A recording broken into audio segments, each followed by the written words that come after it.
Hold on a minute. Good evening, ladies and gentlemen. Today is Thursday, May 6th. Our meeting is starting a few minutes late. It's 6:04 p.m. Tonight, we have a study session to discuss Act 345 pension. We will begin with Trustee Riley. He will be presenting to us. Go ahead, sir. Well, I guess I think the mayor wanted to do a presentation, but Well, it's not, he will do it after you guys are done presenting. You're the main presentation right now, and then he will be third because I was not aware of it ahead of time. I've got it scheduled for you first with Okay. Francois. All right. So let me introduce the trustees from the Police and Fire Pension Board here who are here. We have Trustee Myers. We have Trustee from the Fire Department, Eric Walsh. Myself, Trustee Riley. City Treasurer Lisa Hicks Clayton, who is a trustee on the pension board, and then Trustee Harold Dalton. And I don't see him, but sometimes he logs in under a without his name up there, but the device he's using. With us also, we have our actuaries, Francois Petra from GRS, Gabriel Roeder, who does our annual actuarial valuation report.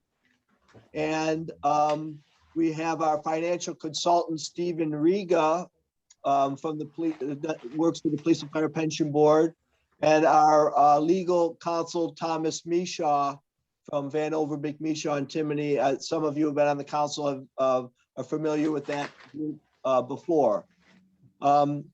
So I think, some of the council have asked that we have a 3:45 meeting to answer any questions. And somebody's putting up a thing that says no sound. That's Tom. Tom is putting up a sign that says no sound. Okay, just don't worry about it. He's got to connect from his end. There's nothing I can do. It's a technical difficulty at his end. So Okay. Okay. So, some of the city council asked that we call this session to kind of, explain a little bit about 345 and then answer some questions that the council may have related to 345.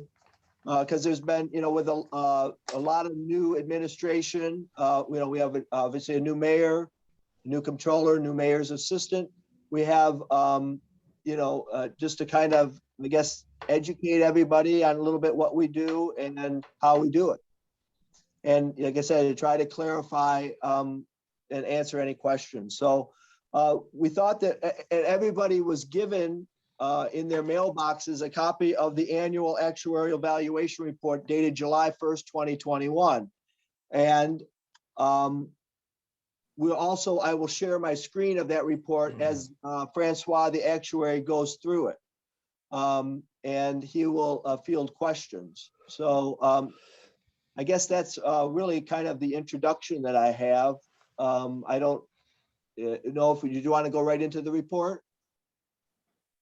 Madam Chair, please. if you don't mind, can we ask question after the presentation or during the presentation? After. We're going to wait for the entire presentation so we don't interrupt them. I don't want them to lose their thought. Then you can ask questions. Sounds good. Thank you. Thank you. Okay, Francois, you are up. Okay. Thanks, Trustee Riley. Thanks, Council Chair Malinowski. My name is Francois Petersen. I'm an actuary from Gabriel Roeder Smith & Company. We do the Police and Fire Retirement Systems annual pension valuation. So what do we do when we do a pension valuation? We've got almost 100 people here tonight. I'm sure very few people have ever seen an actuarial presentation. So I'll give you a very high overview of what we do before we go over the results. Okay. So every year when we do the valuation, we collect data from the retirement system. We collect data regarding the people, we collect data regarding benefits, and we collect data regarding financial information. We did this valuation as of July 1, 2021. But please take note, remember, that the data that we collected was as of June 30, 2020. So we collect data regarding the retirees, beneficiaries, and survivors at that point. We collect data about members that's in the drop plan. We collect data about vested terminated folks. Those are folks that worked for the police and fire departments in the past. They have enough service to collect the benefit, but they terminated and went to work somewhere else. At some point in the future, once they reach their age requirement, they will be eligible for a benefit. And then, of course, the active police and fire folks. We also collect information about the benefit provisions that these folks have, that they are earning and that they have earned based on the contracts, and that was negotiated between the city and the unions. And then we also collect information about the financial information. We collect the market value as of June 30, 2020. And we also collect the transactions that happened from July 1, 2019 through June 30, 2020. And that is your employee contributions, your employer contributions, investment income, benefit payments, and the expenses that the system had. We then take the data and we take the benefit provisions, we mix it all together in a mathematical model with the assumptions and methods that we as actuaries use to calculate liabilities on a per person basis. And then we add those liabilities all together to get the system's liabilities. And from that, we subtract the assets that's been set aside to determine whether the city is overfunded or underfunded, and then to determine the contribution for the system. After we're done with that, we set up this report, our communication back to the retirement system. This report consists of 5 sections. Section A is a summary of the valuation results. Section B is a summary of the data that we received from the system to do this valuation. Section C is a summary of the methods and assumptions that we use. Section D is some financial reporting information. We don't use that information per se to report anymore since the GASB 67 and 68 reports came out.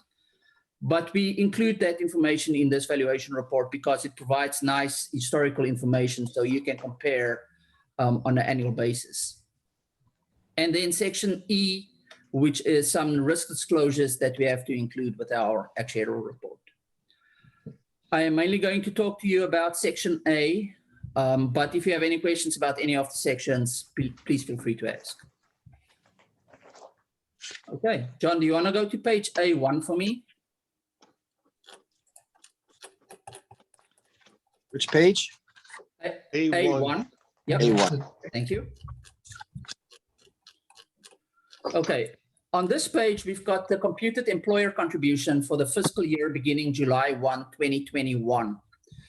That is the information on the right side of the table. We also show you the numbers that we calculated last year for the fiscal year that started July 1, 2020.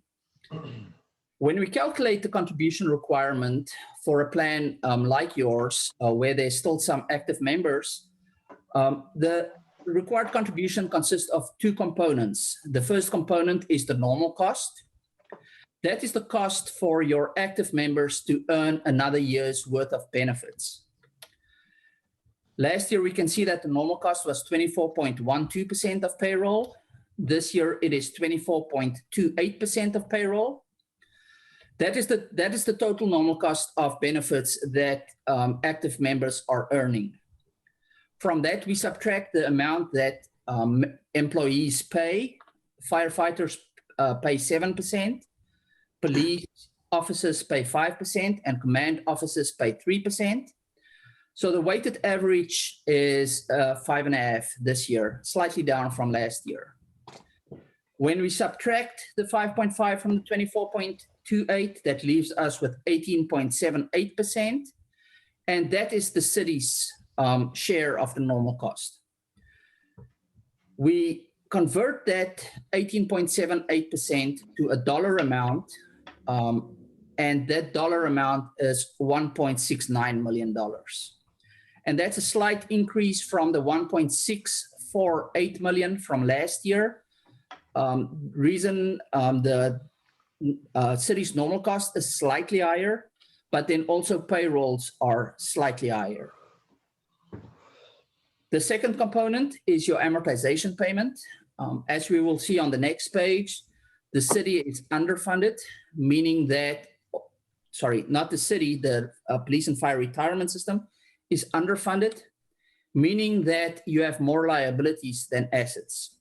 The requirement is that the underfunded liability not be paid off immediately, but paid off over a period of 17 years with this valuation. And that is the $3.431 million that you see where the cursor is. When you add the two together, your total contribution for the fiscal year beginning July 1, 2021 is $5.12 million. The amortization payment is about $400,000 higher than what it was last year. And we will discuss I will discuss the reasons for that in a couple minutes. So in total, the city's contribution requirement increased from $4.68 million to $5.12 million for this valuation. Okay, if you can go to the next page. On this page, we've got a summary of your liabilities and your assets. In line number A4, we see that your accrued liability is $232 million. From that, we subtract what we call a funding value of asset. It's 189.7, leaving us with $42.9 million unfunded liability. As I said on the previous page, that $42.9 million is not paid off immediately, but it's paid off over a period of 17 years. And the funded rate is 81.5. Last year, the funded rate was 82.7. And when I discuss why the contribution increased, I'll also discuss why the funded rate decreased. If you turn to the next page. On this page, we've got the development of the funding value of assets. So every year when we receive the financial information from this from the retirement system, we receive the market value as well as all the transactions that happened during the year. But we know that the market value is inherently very volatile. One year it will be 20+%, and next year it will be a negative. And so it will oscillate through the years. What we try to do is we try to smooth out gains above your assumed rate of return of 7% and losses below your assumed rate of 7%. And that's what we do when we calculate this funding value of asset. If you look in line E2, there's a number of $12.5 million. Based on your beginning of year funding value of asset and based on your 7% assumed rate of return, that is what we expected this the retirement system will earn this year in investment income. Line E1, we can see that there's a negative amount of $1.1 million. The retirement system actually lost $1.1 million at June 30, 2020.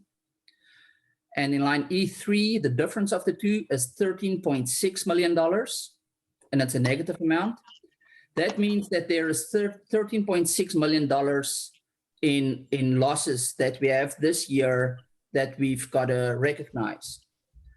But we do not recognize all of that immediately. We recognize that over a period of 5 years to smooth out some of the volatility. So this year, we recognize a loss of $2.73 million. Next year, there will be another $2.73 million recognized all the way through 2025. We take this year's loss We then combine it with the prior year's gains and losses, the 20% from the prior years. And then in line F6, we can see that there's a negative amount of $3.371 million. That is the investment loss for the year. Because that's a loss and it's $3.3 million, that's one of the reasons, as we will see on the next page, why your contribution increased this year. If we still look at line F6, but under the further years, 2022 through 2025, if the system earns exactly 7% for the next 4 years, we expect to realize a loss of $203,000 next year, $2.73 million the year thereafter, $3.588 million in 2024, and $2.73 million in 2025. That will all have upward pressure on your contribution requirement. But this was what the market value was at June 30, 2020. The market value at March 31, 2021 was $209 million, which was about $35 million higher. And that's because the market came back quite a lot after the initial COVID meltdown. So we expect, if everything holds for the next 3 months up to June 30, 2020, and the market value can stay at about 209 million or thereabouts, that these losses will eventually convert to gains, and that will have downward pressure on your contribution requirement. But we'll have to see at June 30, 2021, what that actual amount is, what can be used. Okay, if we turn to page A4, if you look at the column on the right-hand side, there we can see how volatile the market has been over the last 10 years.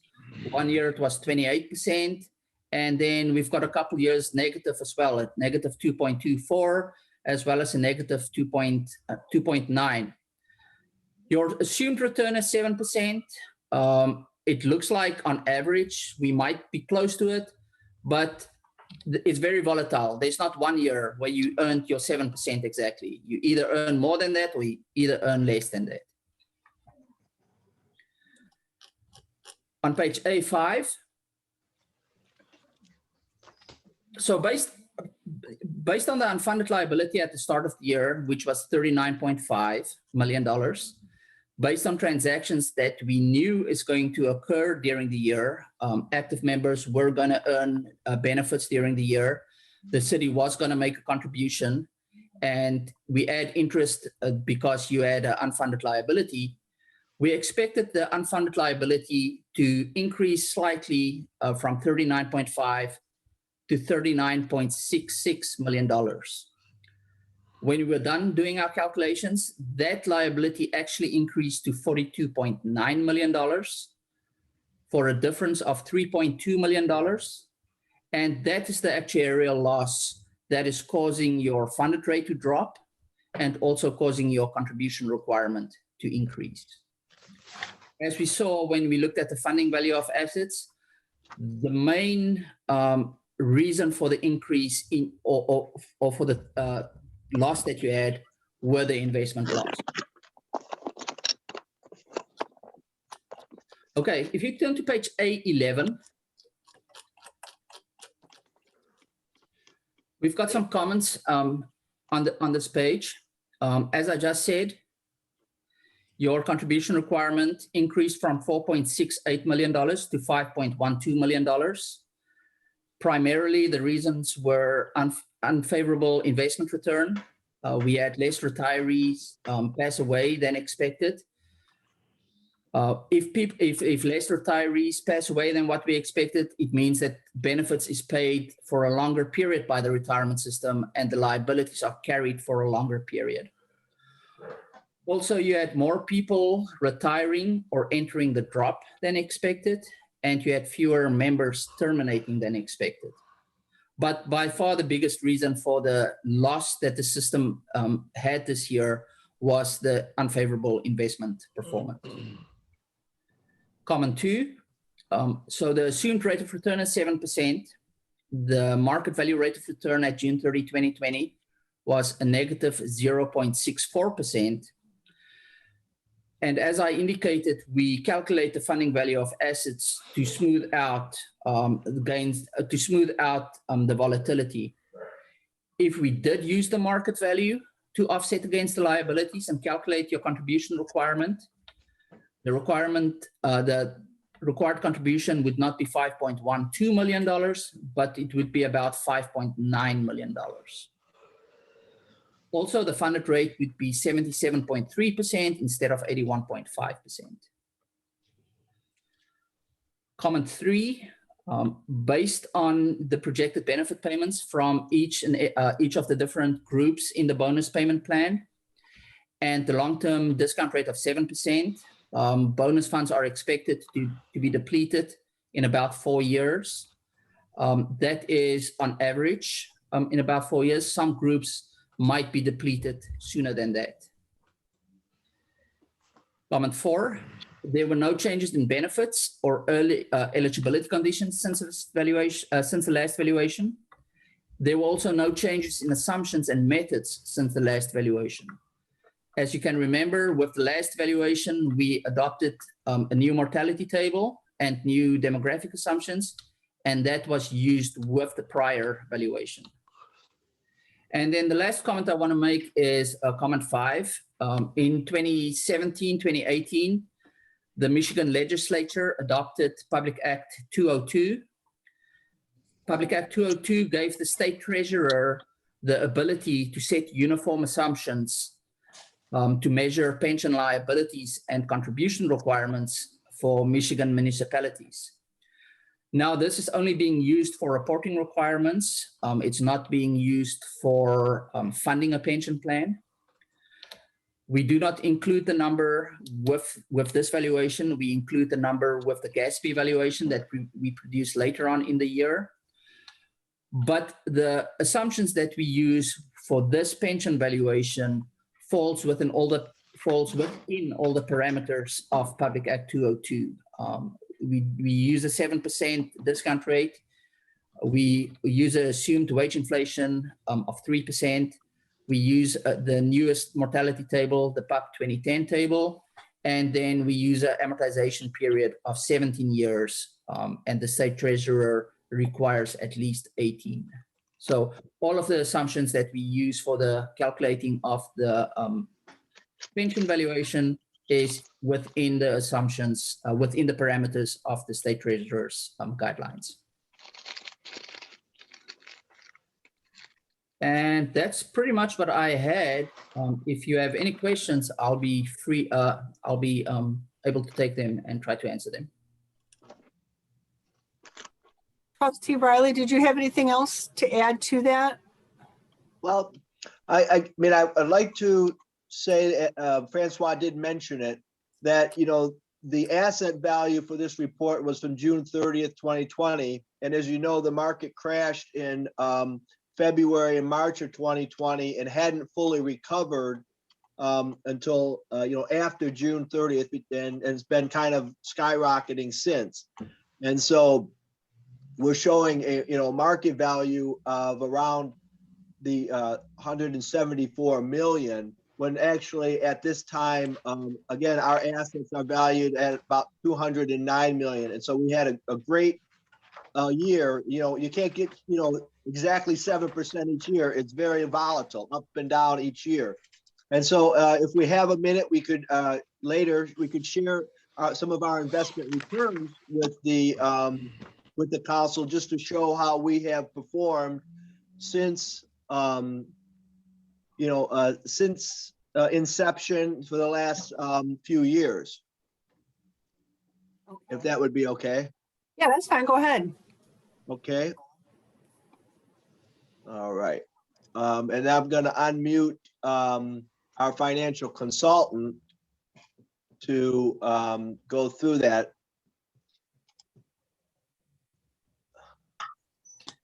Okay. And let me share the screen with the investment returns. Okay. Steve, can you? Evening, everybody. Hi, Steve. Can everyone see that slide? Yes. So, Yes. okay, what that slide is showing you is what we've made in dollars and in percentage return. And the percentage return is net of all expenses. So it's net of the managers, it's net of our actuary, custody, legal, me, it nets out everything. And so our goal is to make 7% per year over a very long period of time. And as Francois has said, we want to make 7% over 10, 15, 20 years. So I've been advising the trustees for 35 years now. And so as Francois had mentioned, we had COVID, and so COVID negatively impacted returns. But if you look at the chart there, and you look at the second column, which says custom period, that's this fiscal year or plan year. So that's June 30th of last year through March 31st. We're up in this. What our report here does is isolates what the investments have done. So the investments have gone up by $46 million from June 30th of last year. Now, as Francois had mentioned, we're up about 35 million, and that's because net of contributions, we paid our beneficiaries about $9.5 million. So the return for so far for the fiscal year is 27%. And if you look at it for the last 12 months, and I wouldn't even look at this because last March was the exact bottom in the market when COVID was full blown. So that's an aberration going up that much. But if you look at the last 3 years, we're up 10% per year. The last 5 years, we're up 11% per year. The last 10 years, we're up 8% per year. And since inception, over the last 35 years, since I've been with you guys and advising the trustees, we've managed to make a little bit over 9% per year, and that's net of all expenses. So the value added over and above the 7% per year that we're supposed to make has created an extra $75 million in value. So that's been great for the taxpayers. It's been great for police and fire because the benefits have been, we've been able to increase or enhance benefits. And if you look at the last 20 years, and I didn't provide you with this slide, which I could do, or if anyone wanted to come to the next meeting, the pension board meeting, they'd see it. But over the last 20 years, when you compare our fund, Dearborn Heights, against the largest funds across the country, and that would be the state funds and large county funds like California State Public Employees, State of Michigan, Oakland County, we rank in the top 9% in the country. And so we're the 5th ranked fund out of 67 funds. So our returns have been fantastic. We've done what we were supposed to do, which was make over 7% per year. And that extra 2% doesn't sound like a lot, but in dollar terms, it's fantastic. So unless there's any questions, that's about it, unless you want me to give you a little bit of a forecast on where we think things are going from here. But so far this plan year and April has been really good. So we're probably through the end of April up somewhere around 30%.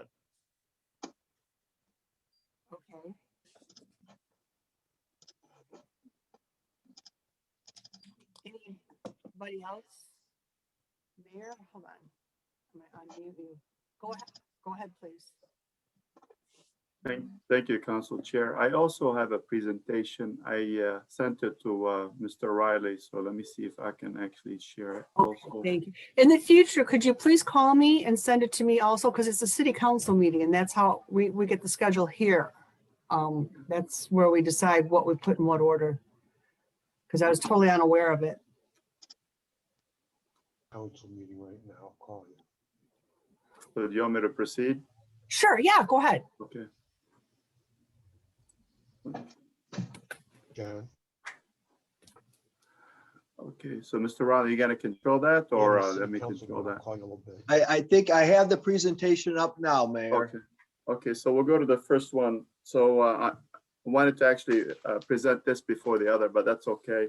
So I wanted to, basically, I met with some of the our union members for the police and fire department, came up with this presentation. So people are not aware of what the Public Act 345 is.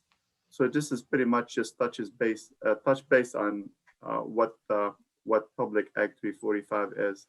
Go to the next presentation, please. Next slide.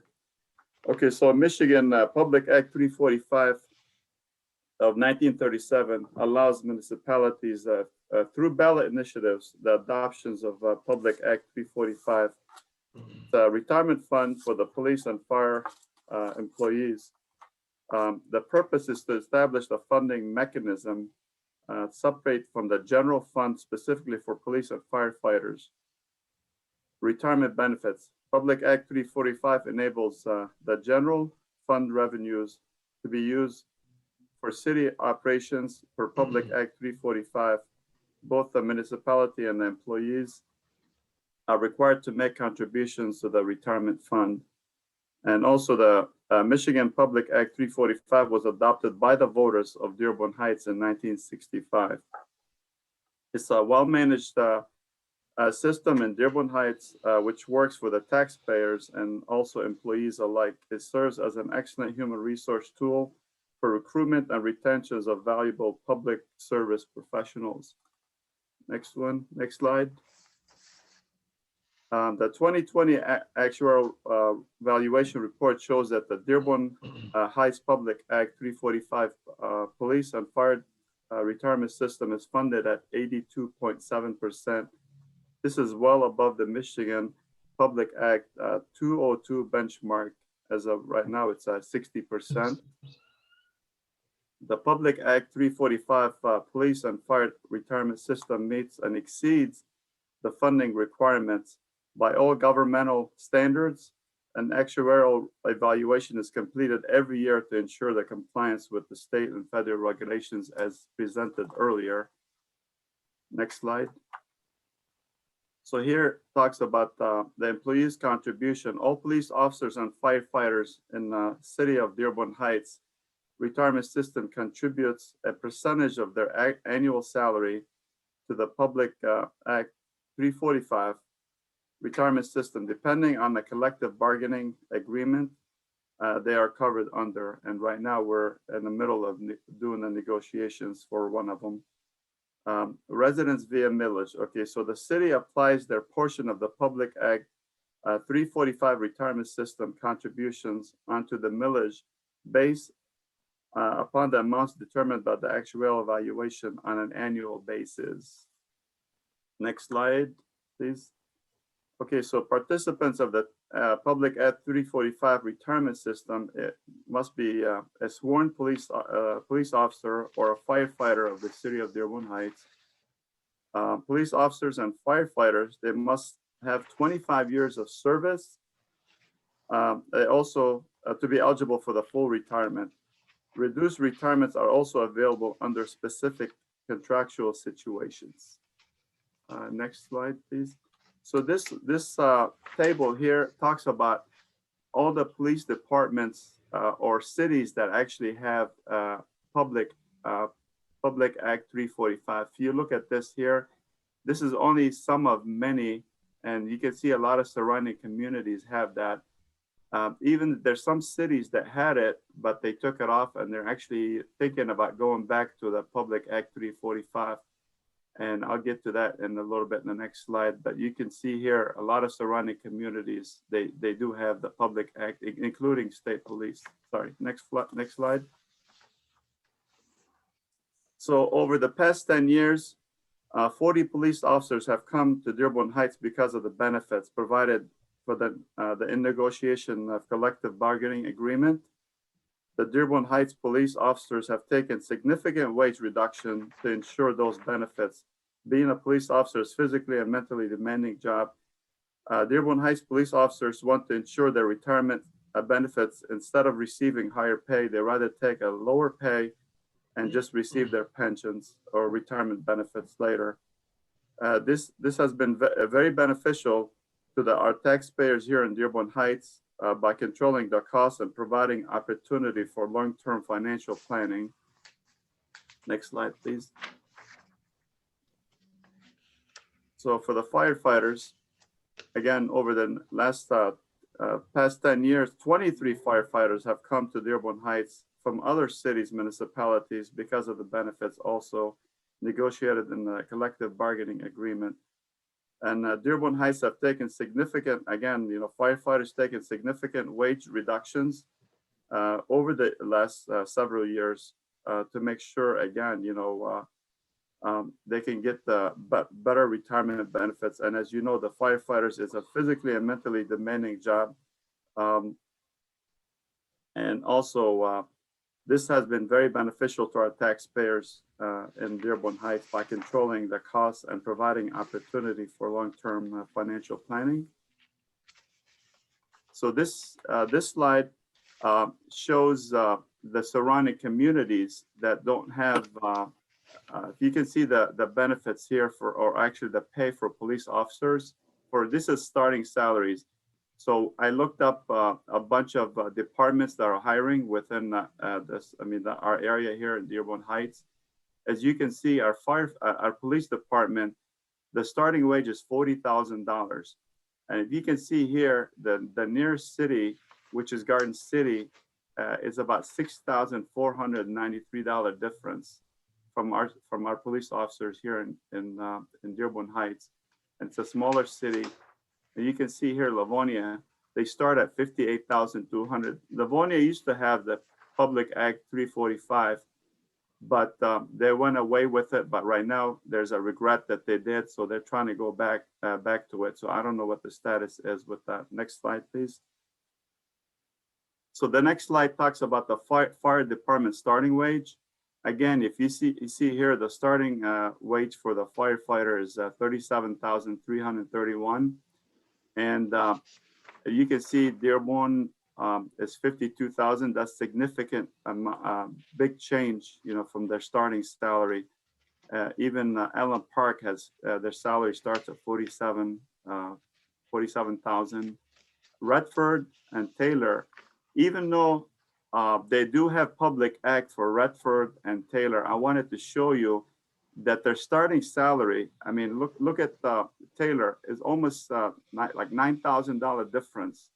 And if you, was it Redford, is almost $10,000 higher wage for Redford, even though they have the same Public Act 345. Next slide. So members of the Dearborn Heights Police Department, we all know they're some of the brightest, they're very educated. They provide a firm platform for critical decision-making during emergency situations. There's 38 members right now of the Dearborn Heights Police Departments. They have an associate degree or equivalent.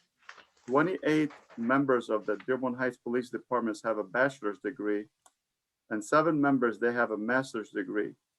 And you see the benefits, they're equal or proportionate with they're not actually equal or proportionate to education experience. They should be, their wage should be higher. Next slide, please. So for the firefighters, you can see, again, these our firefighters, they're amazing. They do great work. We see everything that they do. We always see them going way and above and beyond as our police officers.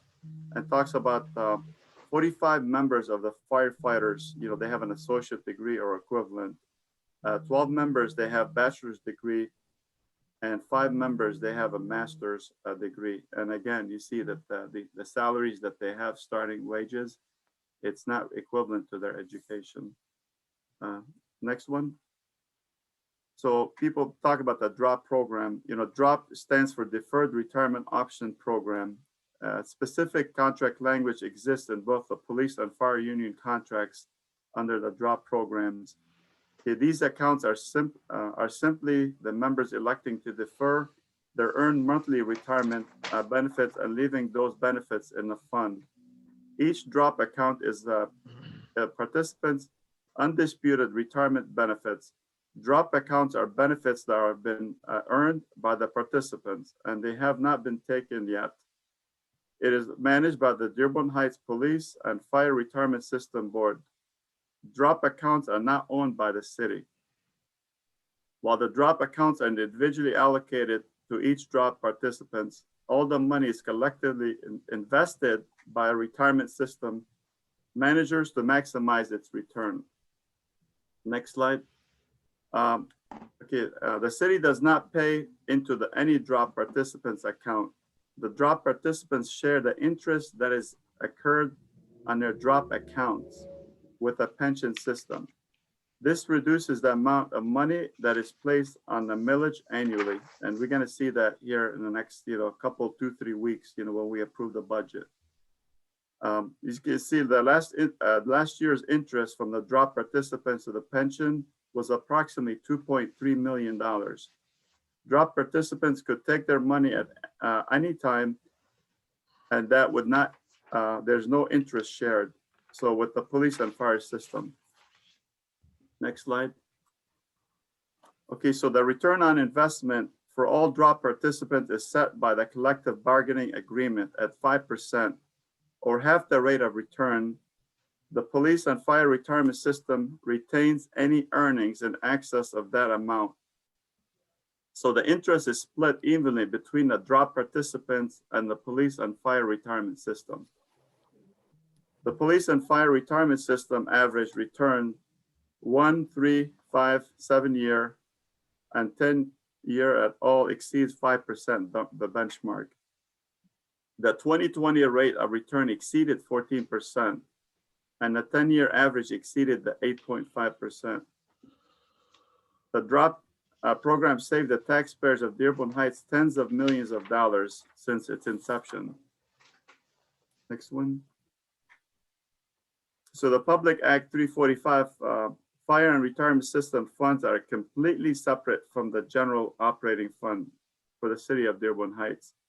The DROP participants voluntarily keeping their money in the DROP account has led savings for the taxpayers of Dearborn Heights by reducing the city's contributions to the Public Act 345 police and fire retirement system on an annual basis. The DROP program keeps experienced police officers and firefighters, keeping our city of Dearborn Heights, which is very important today, considering the crisis that we're in, and the recruitment and retention of police officers and firefighters in Michigan.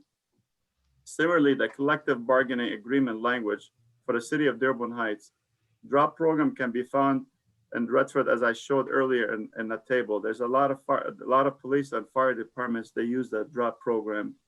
And some of the cities that actually I checked into, they had the program, they opted out of it, but there's a lot of regrets into several police departments and fire departments that I reached out to, that they said they should have kept it because of the, as mentioned earlier about the actuaries with the interest, that the money earned, it goes back into the accounts, and that's it takes away from the taxpayers paying higher millage.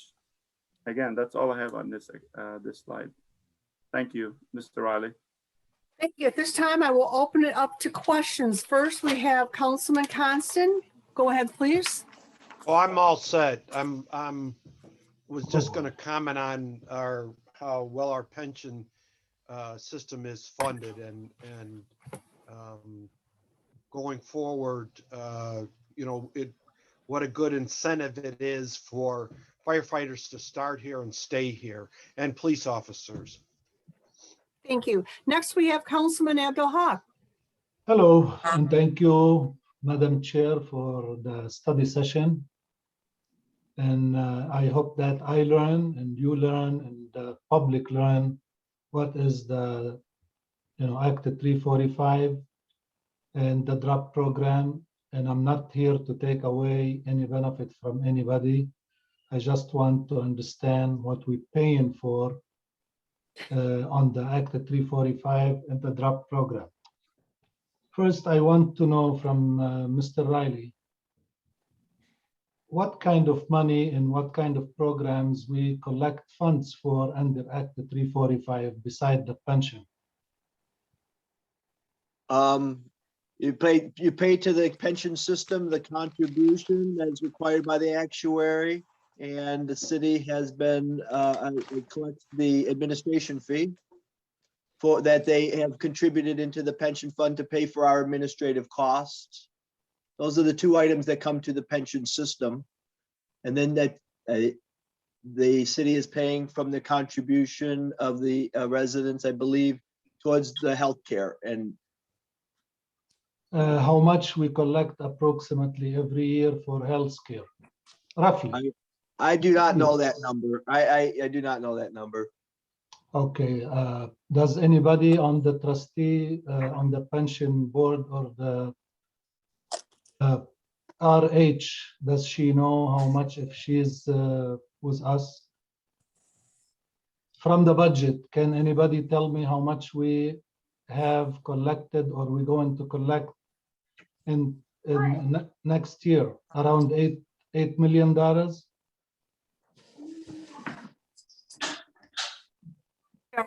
Anybody? Treasurer has her hand up. I understand, and I have Sabota Perry here. Go ahead, please. Hi, under the current budget that was proposed, as well as the upcoming budget, it was approximately $4.2 million that's what was budgeted to 345 insurance, sir.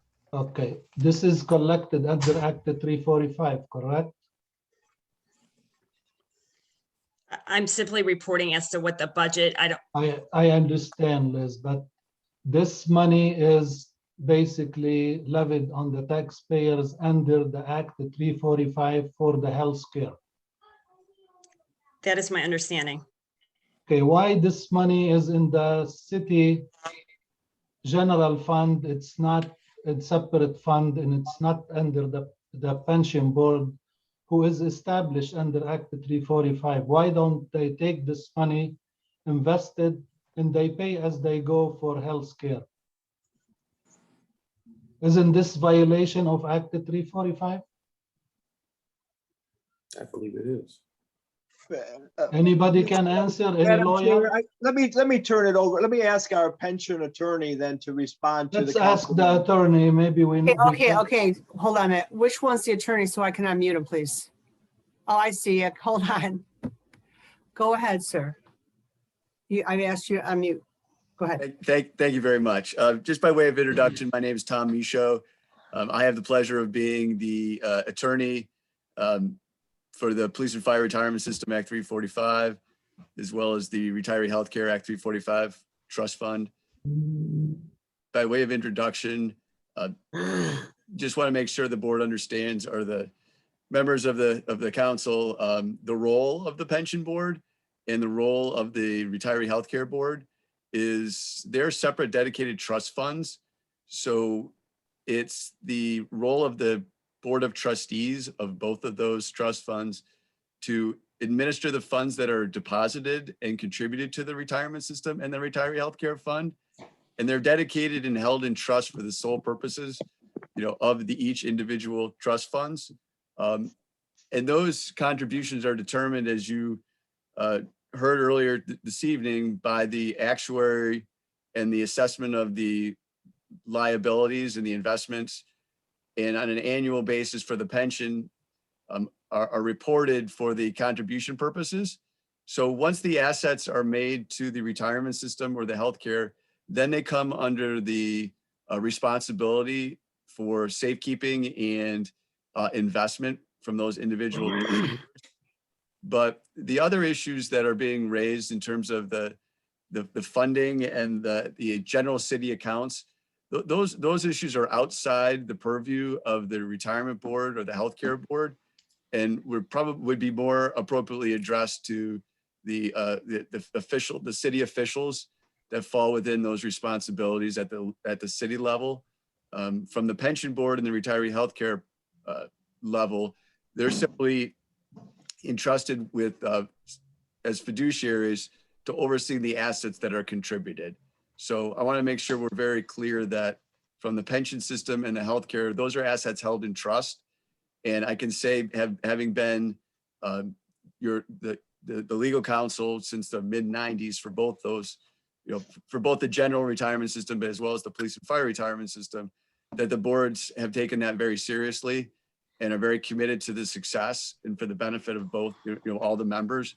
And that bears out in the report that was also explained by the board's investment consultant in the investment returns. So you don't get to the level of performance in a comparative high percentage, without the dedication that they have spent.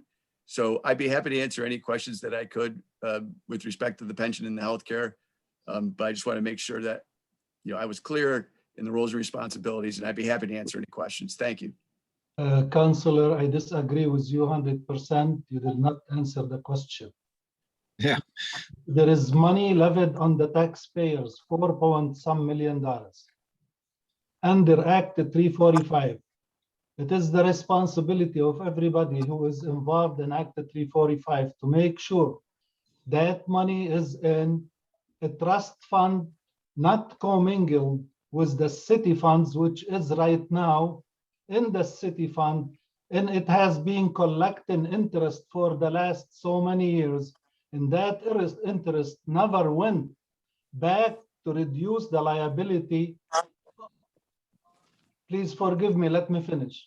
What is your question? He's looking for a question. My question is, he did not answer my question, why this money is not under the pension board of Act 345 control, why it is in the city general fund. If I may, Madam Chair. Go ahead, please. Just very specifically, it's not the responsibility of the police and fire pension board or pension healthcare board to issue levies. That's within the responsibility of the city. And so I would respectfully direct any of those questions regarding the ability to issue millage and collect those assets, to the appropriate city representatives. Councillor, again, there is a contract between the city and the police and fire department, and the health benefit is included in it. So it is the responsibility of the people who are responsible for that contract on both sides to make sure the funds are in the right place. I think he's trying to say that that's not his job, that there is somebody else that should be dealing with that. I'm not sure who it would be. Madam Chair, I disagree. The contract is clear. The law is clear. This money should be under the control of the pension board since it is levied under Act 345. And it cannot be commingled with general fund, and the interest it's used. Like last year, we have over $500 and some thousand over levied to the taxpayers, which I calculated over the years, $3.8 million over levied to our residents, like the CSO 6.8. We're talking about $10 million over levied in different ways to our taxpayers without any accountability. Is there anything we can do as city council? First, to make sure that the money goes to the right place, the interest goes at least to reduce the $177 million retiree health care. We're talking about only the pension. We have a huge amount of liability for the police, around $120 million for health care. If God forbid anything happen, what would happen? We go bankrupt? Okay, Councilman, I think our comptroller would like to chime in. Let's give him a chance, please. Please do. Yes, hello, Councilman Abdul Haq. Just a couple of things there because we combined a lot of different things. We talked to Planter Moran and went over the system, the way it's set up now. And they said that it's compliant with every rule that we need to follow. It's been compliant. But what we're in the process of doing anyway is we're separating all 345 accounts and all GL numbers basically that you can look at to see where the different funds are coming from and going. And we're creating a separate department by that so that you can track each individual one instead of it being part of like only being able to be tracked by, you know, the departments that are handling the actual funds. So that's something that was in place for a while, and we're changing that because of the request that you made. And you know, we're in the process of doing that. We actually just had a meeting yesterday. We're going to be doing that as soon as the budget is passed. We're in the process of changing the format, you know, of the system where we can pull up all the information and what's coming in and out, making it more readable, legible, and easier for you guys to look at and know exactly where it is at that time. If that answers, does that answer? Thank you, Mr. Jawad. Forgive me, I waited so long for this discussion. Sure. There is more than 8 funds in Act 345. Are you going to? I believe there'll be 11. I believe there'll be 10. Yeah. I'm not sure exactly, but roughly 8. Are you going to separate every one of them? We're going to separate. I believe we came up with 10. And if there's any suggestions you have of something that, and are we going to make sure the money for the health care is in the right place? It's not commingled with the general fund, and any interest earned on it goes back to Act 345, and we do not overcharge the residents. Yes. Now you mentioning the levy, that's a different issue. That you want to talk to the attorneys in relation to that, and maybe Planter Moran, but I'll be happy to sit with you. We can call them. But I believe once, you know, once you levy a certain amount, even if it's a little bit over, and I'm not saying it's a little or whatever, you know, it's not something that you just take the money back and give back. I don't believe it's like that. You can take it, you can move it forward to the next year, and then you know, but I don't believe the levy just changes without like a election. You know, something like that would have to happen. Mr. Controller, by law, Act 34 of 2001, you should reduce any over levy when you levy next year. You don't take it and throw it in the fund, in the general fund or anywhere. You don't return it, but you reduce the same amount from the next year levy. Okay, well, we're like I said, we're in the process of adjusting all that, and I'm happy to have your input at any point, and we can, you know, draw from, you know, you obviously have been paying attention to this, so it'll be very helpful to understand your point of view on this. Okay. Would you like to meet with him after this? I have the DRAP program. I understand that they earn 5% interest on the money inside it. Now, suppose 1 year we do not earn 5%, that fund doesn't earn 5%. Who pays the difference? Since this is guaranteed by contract to the DRAP program participants.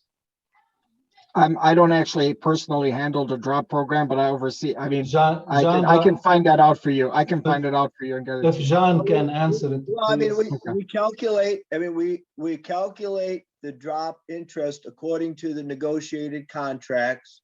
You just stated what they were. Basically, it's if they're in the drop, it's 5%. If they've exited the drop, it's actually 5.5% or half of the market rate of return. If it doesn't achieve the 5% of market rate, they still the contract still grant that they get 5.5% as a minimum balance. Then that calculates their accounts. I provide those balances, which you've seen at the year end, that they've been supplied to the council of everybody's balance in the drop account to the Francois. And it's included in the calculation of the contribution of using the formulas that Francois uses. So it's part of the liabilities of the system, all of those drop account balances. And I would have to kind of defer to Francois how all those numbers all work Okay, together. if Francois can answer, when he does the actuary number for the calculation for the pension, is this including the 5% interest rate for the drop program? So every year we receive the draw balances from Trustee Riley or from the city in the past of us, Trustee Riley. Those amounts do include the interest. We do make provision for future interest. We include that in the liabilities.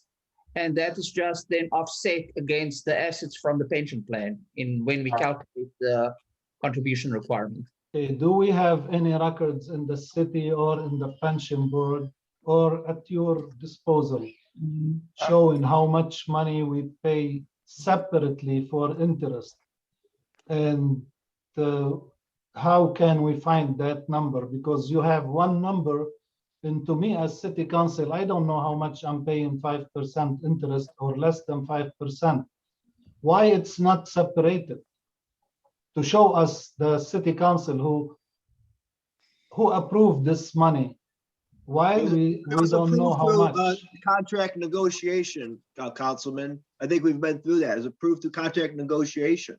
I understand. I'm not saying or disputing the contract negotiation. I'm disputing why the numbers are not separated. Why don't you tell me how much I'm paying interest on drop program? It's done on an individual participant basis. We don't do it on a group basis. It's done individually. I understand, but you will know at the end of the day the sum of money which is belong to all the participants. That's my question. Yeah. Well, is it so hard? That before, but it's I mean, that's not the way that we've calculated it. So it's not.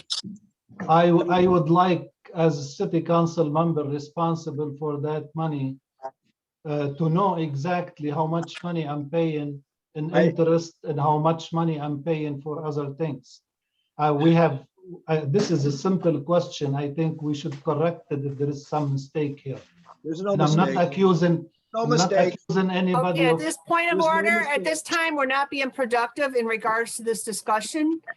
I'd like to move on if I could, unless you've got another question, Councilman. I do actually have many questions. Right, but we do have other people waiting to ask questions too.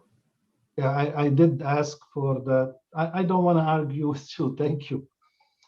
Go ahead, ask at least one more. I'm going just to make a suggestion at the end, but please, okay. I will open the space for other people, but I am definitely not going to approve anything unless it is a clear cut, every penny where it is going to. Thank you. Next, we have Councilman Wenzel. Go ahead, please. Thank you. One of my questions was about the 5%. And I think it is important to find out how much we're paying in interest when we don't earn the 5%. It should be given to us. I have no idea if it's $100 or $10 million. And it's fair that we should know that amount, even though it's calculated by individuals, by the individual person. We should be able to know that before we approve anything. And my next question was about the drop also. If the investments gain, say 12%, what happens to the 7% over on the investment that minus the 5%? Do they get 50% of the 12? Is it raised up? The drop. If we review the contracts, it's actually 5.5% or half of the market value. So if they earn 12, if the fund earns 12%, then their drop interest calculation according to the contracts would be 6%. So if it's 20%, then they'll get 10%. That's correct. Okay. All right. Thank you. That's all. Okay, thanks. Next, we have Councilman Muscat. Yeah, thank you, Council Chair, and good evening to everybody. I have the same concerns with the total amount of money that's paid out. I know, as Councilman Wenzel just said, you do have them individually, but at the end of the day, you do know how much money was collected. I mean, if you've got 10 people earning $10,000 interest, you know you got $100,000 at the end of the day. And that's the number that we'd like to have. That's number one. Number two, I know that I've seen the list of people who are in the drop program who have retired and left the city completely, but yet their money is still in that fund. And what concerns me is if the fund doesn't earn enough money, then the taxpayers have to put out with it, and they're completely gone. Now, I know in the private sector, when we have our 401 accounts, once we leave the company, that money leaves that side of the fund. The taxpayers shouldn't be putting money into that once the person retires and leaves the city. That money needs to be taken out and reinvested someplace else by the individual. This is not the Bank of Dearborn Heights here, and that's what's concerning me. It's a lot of money, a tremendous amount of money. Councilman, I guess I'd Yes, have to sir. answer that is that we have to abide by the contracts, and they're not required to take it out. So I know that you dislike it, but I mean, I can't change that.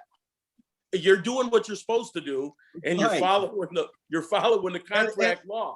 And back to the interest part, I mean, there's the FOIA request. So obviously, Mr. Abdahak FOIA'd us. If I don't have that document to give him, and then these responsibilities are of the pension trust, not the city. And I know that the city council collects the millage. So I guess maybe he should submit a request and see if the trustees want me to go ahead and do that calculation, but there is no document for me to give out. Well, this is something, don't And forget. it's not being deceive, but it's saying that, it's done by an individual basis, not by a group. And Well, I'm not, I'm fully understanding that. But when it comes down to the nuts and bolts of it, it is taxpayer money. I That agree with you. That's taxpayer money, and it's my fiduciary responsibility to know all about that stuff. Okay. So in the long run, I don't care if it's federal tax dollars, state tax dollars, or city tax dollars. It's tax dollars, and it comes from the taxpayers. So that's all I'm saying. And I understand. I don't disagree with you there, Councilman. I don't disagree with you there, but we have to follow the contracts. Look, and I just said that. I just told you you're doing what you're supposed to do. That's And it's up to exactly the what you're contract now. And that's what I have to say. Thank you. Thank you. Next, we have Councilman Baydun. Madam Chair, thank you so much. My question was answered throughout the beginning. Thank you. Next, we have Councilman Constant. Thank you, Madam Chair. This is for Trustee John Riley.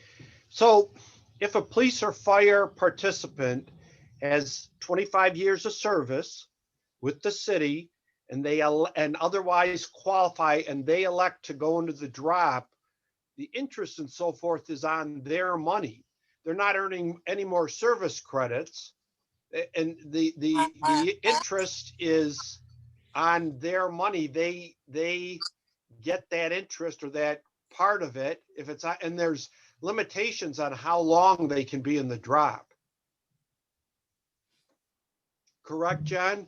Well, yeah, they can be in the drop for either 5 to 7 years, according to the contracts, and then they exit the drop. Then they commence their monthly pension benefit, and then they'd have drop balances as previously discussed. That money does not have to be taken out of the drop account according to the contracts, and it has to pay the interest at 5.5 or half the market rate according to the contracts. And so that's the way that we kind of administer the plan.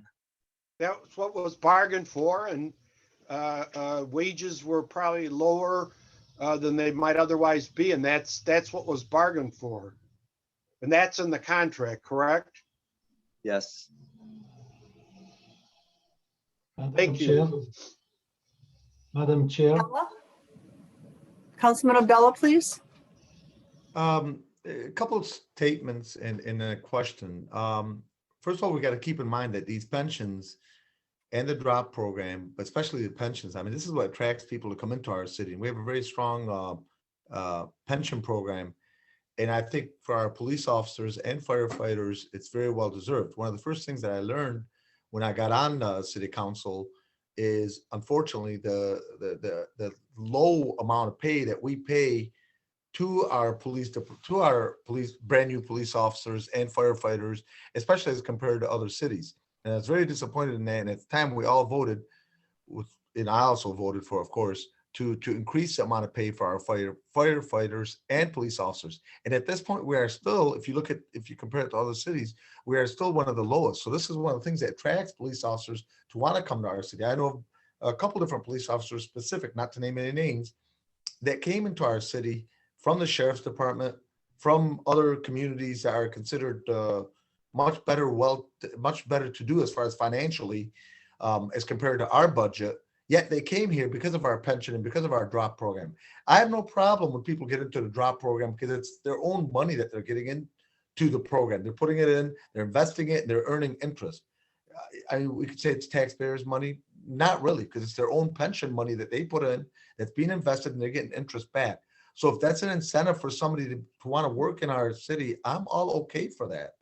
In addition to that, in the drop program, we do have to, we can't forget something. When you lose somebody to retirement, you lose a lot of their experience. When they stay in the drop program and continue to work for us, if they went somewhere else, if they went to, like, let's say to Dearborn or Livonia, they would still be getting their pension. So I'd rather have somebody that's very experienced that stays in our city, and yes, they continue to get paid, but if they go to another city, they're still going to get their pension anyways. I'd rather have them stay with their experience in our city, and it is capped at 7 years. And then lastly, I just want to ask a question because I know this was brought forward, and this is not just for informational purposes only, this particular meeting. I just want to know, what is the ultimate goal from this meeting? What is our ultimate goal? I assume it's not to take away their pensions. I assume maybe possibly the drop program, but what is the ultimate goal of this particular meeting? Because I'd like to know that, if you don't mind. Well, Councilman Abdelhak asked Sure. for us to have this, so let's let him explain.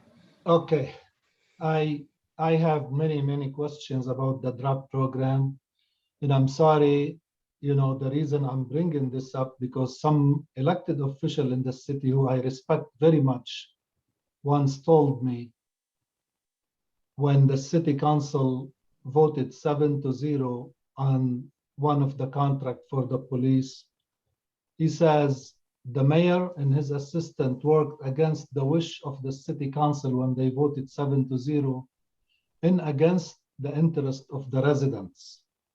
That bothered me very much. It made me ask for this study session. And I'm not here to take anybody's pension or anybody's money. This money they earned.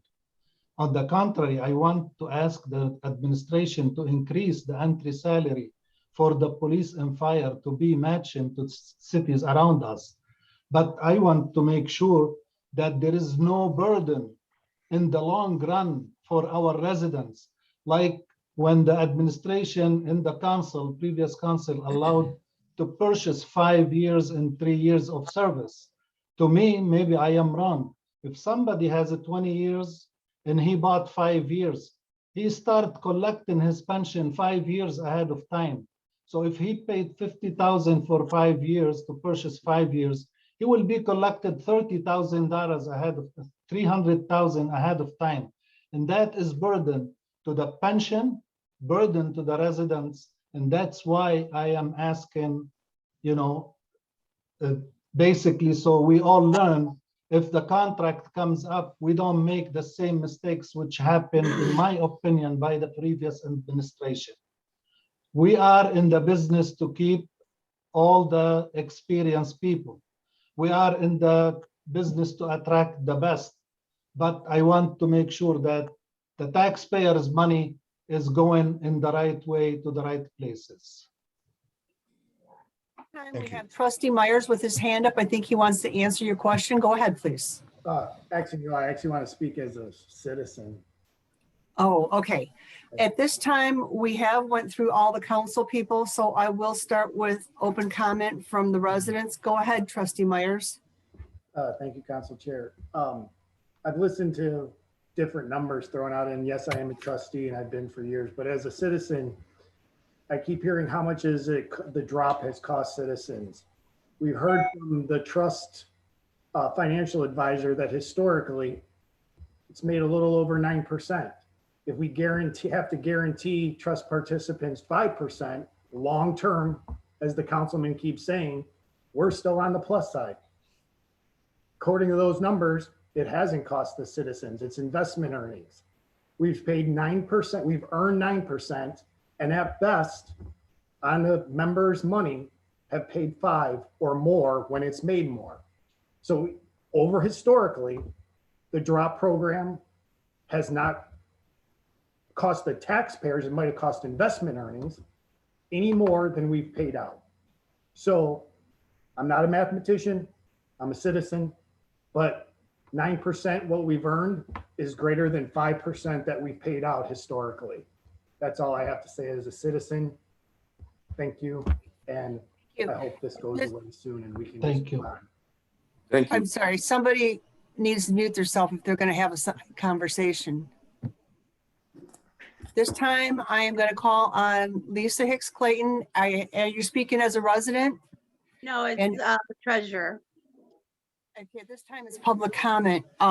You would have 3 minutes. Go ahead, please. Oh, I'm sorry, it's 2 minutes because it's a study session. Go ahead, please. Okay, I'll be really quick. So I did want to address, when we were looking at the total taxation, taxes collected under Act 345, which includes the pension and the healthcare, we came up with the figure of 11 million. However, I will tell you it was difficult to do because it's not separated out. So I am working, and I know Comptroller Jawad had mentioned, we're working with our budget and compliance director, Jamal, to develop more of a controlled system. And I think this is very important because, as Councilman Abdel Haq had mentioned, that healthcare portion is sitting in general fund collecting interest, and that belongs to the Act 345 and our police and fire pensioners. And we need to make sure that that's something that is theirs, and we should protect it as such. And so we are working through that right now to make those changes and to see a separation. So, and the other thing I wanted just to confirm, I think it was already done, but any over levy or anything left over should be used to reduce the levy for the following year. That's all I have. Thank you. Thank you. Okay, do I have anyone else from public comment that would like to speak before we end this meeting? Council Chair, I would. Okay. Okay, Councilman, go ahead, please. You have 2 minutes. I just want to make it perfectly clear. I've been a union guy my whole life, and I'm going to continue being a union guy. And I just want to make sure that the people that are under contract get exactly what they deserve and what's coming to them.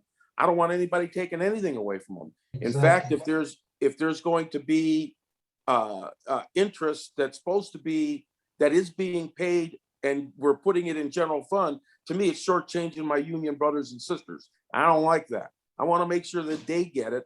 Plus, I want to be able to have the taxpayers have their part reduced by that amount. So, I mean, it's twofold. And I just, we got to get to the bottom of this to see how we can make this work for the citizens and the police and fire. Okay, that's my Anyone sense. else with public Madam comment? Chair, I'd like to. Okay, go ahead, trustee Riley. Okay, so this is something that I wanted to have all the discussion and answer all of the questions. I mean, Mr. Abdel Haq wanted to have this meeting. I pulled together everybody that he wanted to have at this meeting together at this meeting. So hopefully all of the questions have been answered so that we can, kind of put the inner fighting to rest, because there are no mistakes. We're not doing things right. We're doing things properly. The second part is for those of you that don't know, when I retired in June of last year, the police and fire pension asked me, because of the experience that I had, to stay on as their pension administrator. I did that. And what I found is that it doesn't fit into my retirement plans working part-time, because actually the couple of days a week have turned into, I'm here at City Hall more than I wanted to be as a retiree. The boards, the Police and Fire Pension Board, also with and then on the general government side, the general government pension was administered by me as the city treasurer. When I left, Mr. Abdelhak became treasurer, and he was wanting to find a part-time. We said we should wait until somebody got elected to that position, as Mrs. Councilwoman Hicks Clayton got elected treasurer. And then we said to the board, well, we need to appoint somebody as administrator.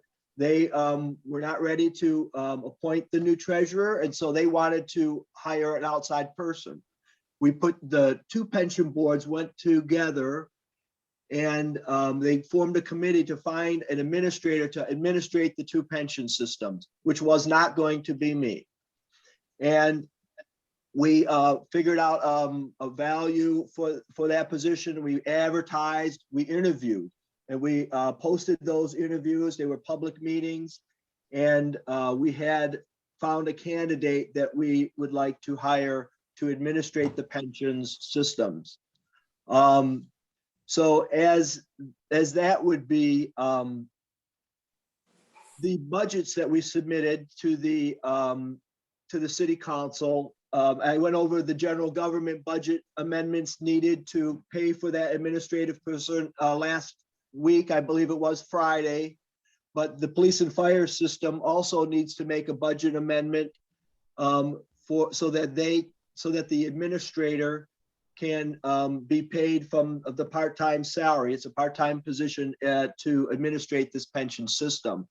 I did go through those with the city controller and the mayor's assistant, Mariana Hernandez. Should I go through those with the city council at this time so that everybody is aware of the budget amendments that need to be made so that we can pay for this part-time position? And one other thing I'd like to, before we went out and found an individual, there are companies out there that administrate these plans. And for them to come in and administrate our plan, kind of like the assessor's office is an outside contractor, it would be between $150,000 and $250,000. So it makes sense for the city and the two pension systems to work together to have that administrator be an employee, a part-time employee of the city, funded by the pension system, as I was, and to operate the systems. So, Madam Chair, I guess, would you like me to go through the budget? What I'm going to do is I'm going to ask, will you be at the budget wrap up on the 14th? That would be better, more appropriate there because it's a budget meeting and people will know why we're amending it. I agree with you, Madam Chair, but I am in a class that day. I'm a CPA. I have a continuing professional education class that whole day. So I would not be able to attend that on the 14th. Will you be there tomorrow? Because I would like it to be presented at a budget meeting for people who watch it so they know in the end they can follow why we changed. And just because if somebody doesn't watch this, I don't want to confuse them. I understand that. Madam Chair, I was going to, if you could give me a set time tomorrow, I would be there. I was going to be working with the city treasurer tomorrow, the newly elected council woman, Treasurer Hicks Clayton, tomorrow on doing some training so that I'm sure we could hop on and talk about that. How about I call you after this meeting's done and we'll figure out what works for you. Okay. That's fine. Is that okay? It starts at 10. I don't see us going past 11:30 the latest. So maybe if you hop on at about 11 o'clock, and that should be about the time when we're getting, the closing, and then we'll do the amendment the next week. Thank you. Council Chair, if, when we get close to doing that, even if you called him and let him know, hey, log on, I'm sure that's not going to be a violation of anything.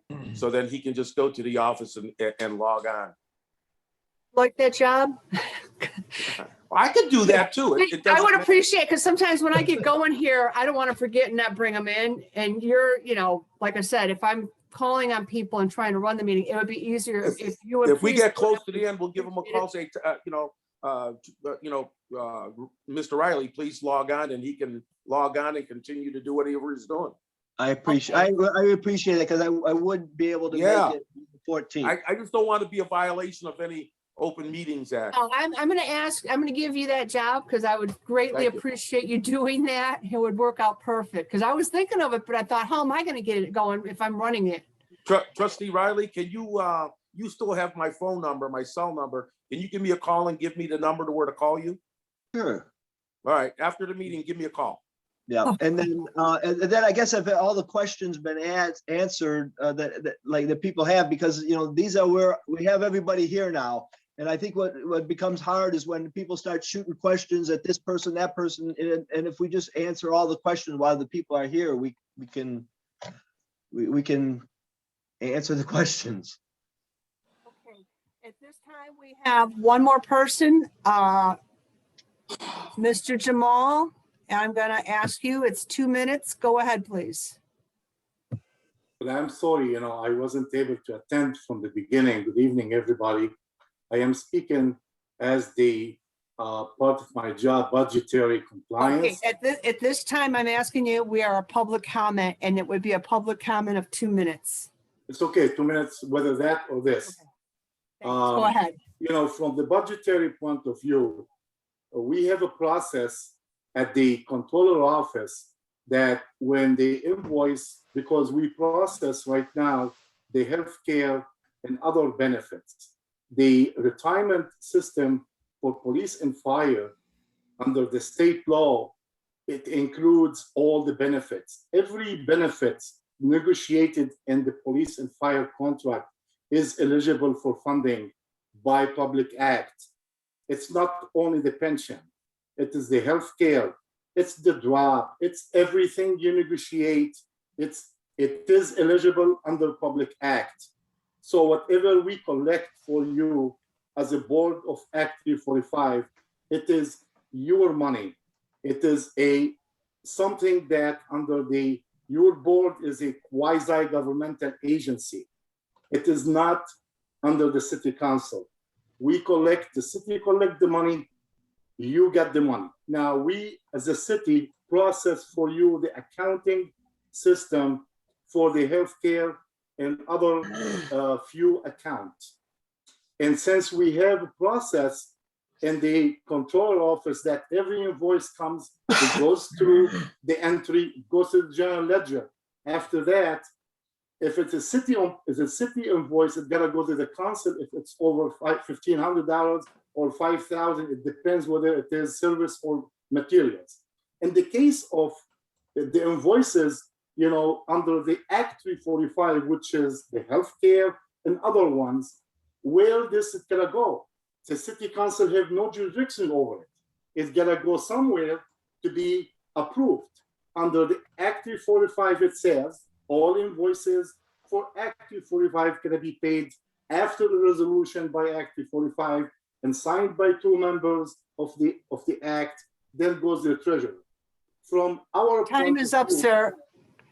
I'm sorry, your time is up. It's okay. Those questions can be there, whether I talk about right now or not. Have a great day. Madam Chair, I guess if I can maybe ask our attorney for the pension system to, I think, answer Mr. Jamal's question. Go ahead. Mr. Mashad? Thank you, Madam Chair. Just, once again, as I mentioned earlier, the millage issues are financial issues that should be directed to the financial and representatives of the departments of the city. It's not the responsibility of the pension board or the retiree healthcare board to issue millages. And so those questions should be directed to the city attorney specifically. If there's any questions about the responsibilities and role of the city in terms of its funding and taxing authority. Thank you. Madam Chair, I think the question is when the healthcare invoices come due, sound like Mr. Jamal wants them approved by the healthcare trust board, but those are being done on a pay-as-you-go, as my understanding is the 115 trust allows.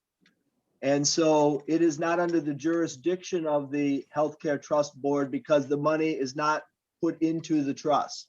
The only money invested into the healthcare trust is the money that we're using to pre-fund the unfunded OPEB liabilities, which we're investing in equities over the long term to try to compound the return on that money to pay for the healthcare in the future using the unfunded liability, I guess I would say.